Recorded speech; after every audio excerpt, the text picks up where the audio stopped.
بەڵی چەسڵاتانی بێسلااو مبینەرانی نارتی بە پێی دادا فەرمیەکانی وەزارەتی ناوخۆی بەریتانیا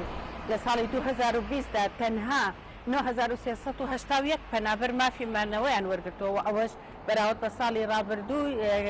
لە 52 کەمترە. لە ساڵی 2019دا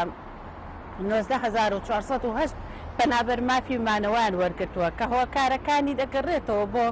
دیپۆرکردنەوەی بەشێکی زۆر لەو پەنابەرانی کە پەنجەبوریان هەبوو لە وڵاتەکانی دیکەی ئەوروپا یەکێتی ئەوروپا و هاوکات بەوەی ئەوەی کە پەتای کۆرۆنا پرۆسەی ئینتەڤیو یاخود مقابلە و یەکلایکردنەوەی کەیسەکانی دواخستووە هاوکاتیش مافی پەنابەرێتی لە ساڵی 2020دا کەمتر بووە لە چاو ساڵی 2019دا کە لە 2019دا 35637 کەیسی پەنابەری هەبووە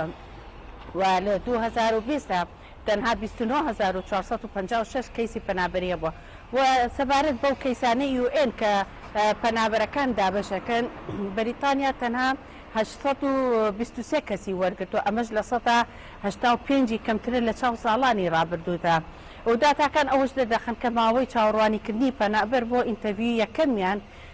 زیاتر کە چاوەڕوانەکەن زیاتر لە 6 مانگ نزیکەی 46800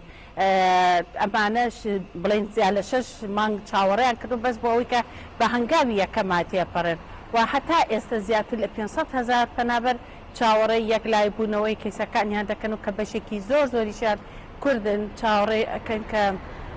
کەیسەکانیان یەکلا بێتەوە. بەڵێ چیا ئەمە زانیارەکانی لای